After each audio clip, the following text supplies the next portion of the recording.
بسم اللہ الرحمن الرحیم۔ میرے عزیز دوستو، آپ سب کو ناگ ٹی وی 4 پر خوش آمدید۔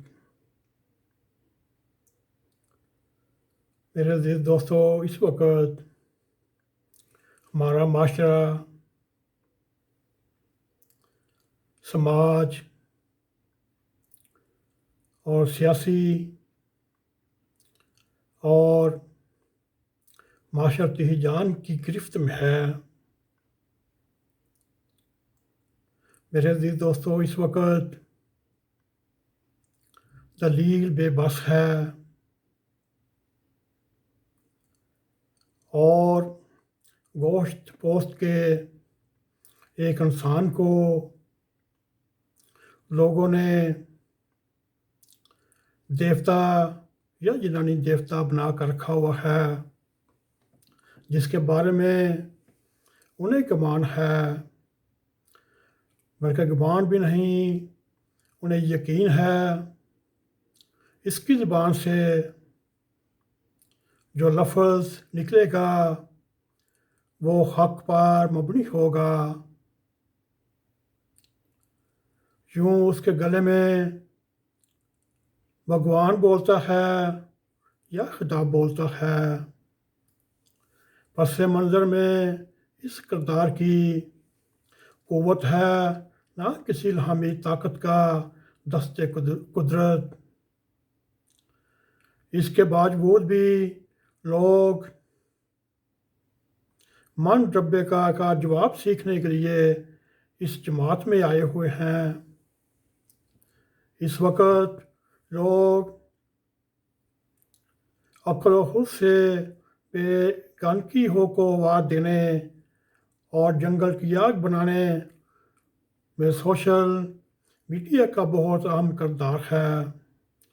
سوشل میڈیا نے حق و باطل کی تمیز ہی نہیں مٹائی، بلکہ اسے خوشنما بنا دیا، جو کہ بے شمار شفاف دل بھی آلودہ ہونے کو آ رہے ہیں۔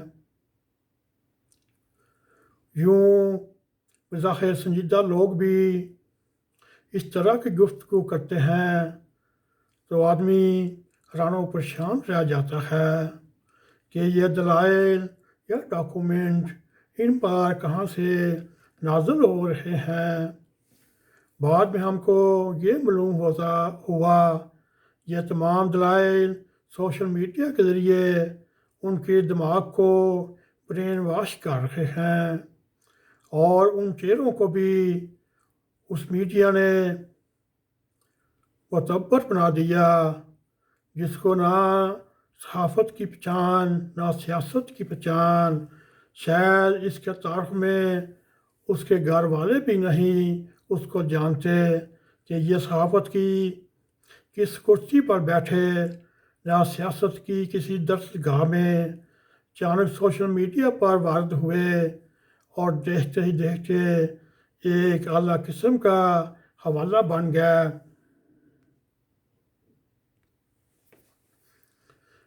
میرے دوستو، آئیے آج ہم عالمی اور مقامی سطح پر کون سے لیڈر کامیاب ہیں جن کو سوشل میڈیا نے سب سے زیادہ فائدہ اٹھایا۔ حیرت انگیز طور پر سوشل میڈیا کے آغاز پر طالبان، القاعدہ، پھر امریکی پریزیڈنٹ ٹرمپ، اس کے بعد نریندر مودی اور عمران خان، ان سب لیڈران نے بہت ہی اچھا فائدہ اٹھایا۔ اور دوسروں کے بارے میں آپ کے کیا خیالات ہیں؟ یہ خبر خیر کی قوتیں تھی یا شر کی؟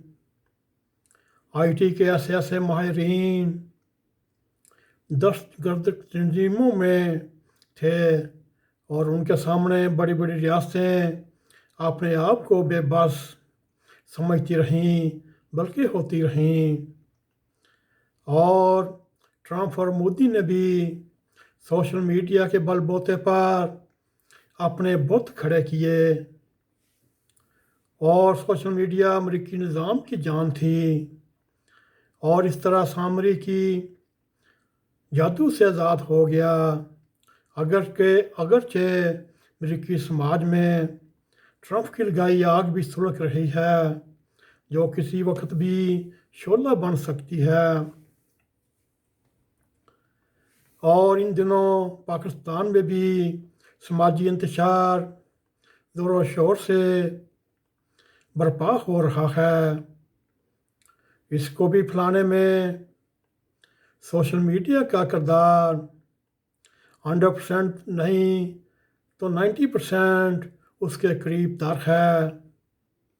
ہم پرنٹ میڈیا کو بڑی حد تک کنٹرول کر سکتے ہیں، الیکٹرانک میڈیا کو بھی ایک حد تک کنٹرول کر سکتے ہیں۔ یوں دیکھنے میں آ رہا ہے سوشل میڈیا اس وقت بے قابو اور شتر بے مہار ہو رہا ہے۔ ایسی قوتوں کا فائدہ سب سے زیادہ وہ لوگ اٹھاتے ہیں جو اپنے آپ کسی کو ضابطے اور قانون کے تابع نہیں سمجھتے۔ یہ خود پسندی اپنی ذات کے بارے میں ہو سکتی ہے اور اپنے مشن کے بارے میں بھی۔ میرے عزیز دوستو، سوشل میڈیا نے ایسے لوگوں کا کام نہایت ہی آسان کر دیا۔ یوں دیکھا جائے پراپوگنڈا ہمیشہ سیاسی طریقوں کا مؤثر اختیار رہا۔ اس کی مدد سے سچ کو جھوٹ، جھوٹ کو سچ ثابت کیا جاتا رہا۔ اس سوشل میڈیا کے فن کو آسمان کی بلندیوں تک پہنچانے کا سہرا سوشل میڈیا کے سر گنا جاتا ہے۔ جھوٹ گڑنا، پھر اس میں تیزی اور فنکاری سے پھیلانا کہ عام آدمی کے ذہنی سطح کی سوچ کو بھی فراغت نہیں ملتی۔ دو آدمیوں کی گفتگو کو اس یقین اور تفصیلات کے ساتھ پیش کیا جاتا ہے، یوں سننے والا فوراً مان لیتا ہے۔ میرے عزیز دوستو، یہ سوال تو قدیم تاریخ کی کتابوں میں بھی اٹھتے رہے۔ ایک حادثے کے 100 برس بعد اس پر کتاب لکھی جاتی ہے اور راوی واقعات کو نہایت ترتیب سے بیان کرتے ہیں۔ یہی راوی آنے والی برسوں میں لکھی جانے والی کتابوں کا حوالہ بنتا ہے۔ پھر ایسا گروہ پیدا ہو جاتا ہے جو ان واقعات پر ایمان لے آتا ہے۔ اس وقت سوشل میڈیا آنکھوں میں دھول جھونکنے کا بہت ہی آسان طریقہ ہے۔ یہ تو آج خبر اس طرح دیتا ہے، آنکھوں دیکھی خبر بھی آپ کو اس سوشل میڈیا کے دکھانے پر جھوٹ نظر آتی ہے، اور سوشل میڈیا پر ایسے منظر تخلیق کیے جاتے ہیں جو حسب انصباح کی جنت بات کی جاتی ہے، جہاں سینکڑوں لاکھوں میں بدلا جاتا ہے۔ اور پریشانی کی بات یہ ہے لوگ پھر اس کو مان لیتے ہیں اور پھر ان کے چیتڑوں کو اپنا قومی پرچم بناتے اور لہراتے معلوم ہوتا ہے ایک لشکر جرار مقابلے کے لیے تیار ہو رہا ہے۔ میرے دوستو، اس وقت سب اتفاق رائے سے متفق ہیں کہ سیاست کو سوشل میڈیا کو جس مہارت کے ساتھ طریق انصاف یا عمران خان نے استعمال کیا اس کا کوئی جواب نہیں، اور اس سوشل میڈیا پر اس کا قبضہ ہے۔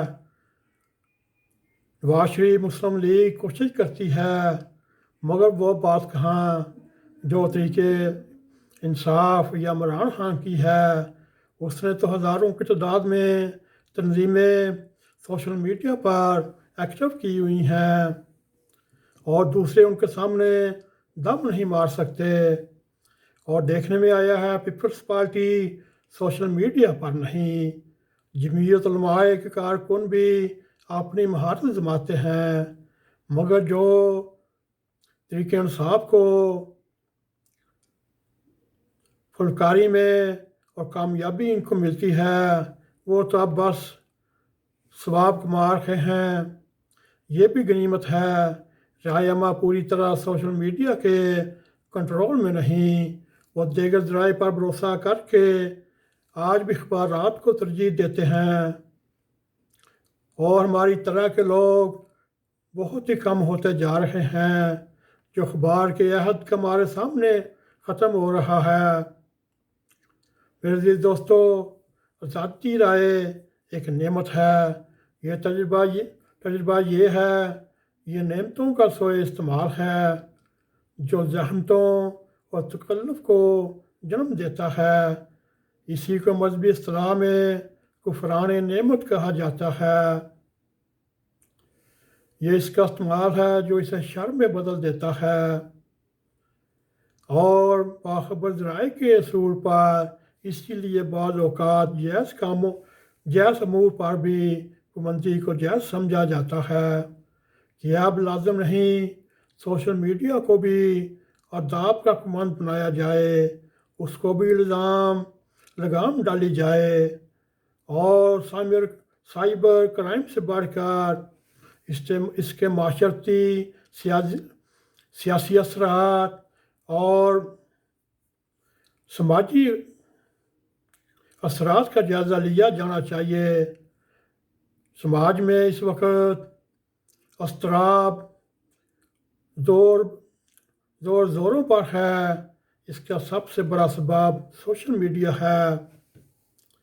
میرے عزیز دوستو، اسی سوشل میڈیا کی وجہ سے اس نے ملک کی سیاست پر جھوٹ کی حکمرانی کو قائم کر دیا کہ اب کسی اقدام کے لیے یہ جواز کافی نہیں، یہ اب حکومت کا کام ہے۔ ان سوشل میڈیا کو استعمال کرنے والوں کو ضابطہ اخلاق میں لائے، چاہے اس کے لیے جو بھی ایکشن لینا پڑے اس کو کرنا چاہیے۔ میرے عزیز دوستو، یہ تھا سوشل میڈیا اور پاکستان کے سیاسی حالات۔ امید ہے آپ کو ہمارا یہ پروگرام پسند آئے تو اس کو لائک بھی کریں، شیئر بھی کریں، اور کمنٹ سیکشن میں جا کے اپنا اظہار خیال کرتے ہوئے n.a.q TV4 کو سبسکرائب کریں اور بیل آئیکن کو کلک کریں تاکہ ہماری تازہ ویڈیو آپ تک پہنچتی رہے۔ اسی کے ساتھ السلام علیکم ورحمۃ اللہ وبرکاتہ۔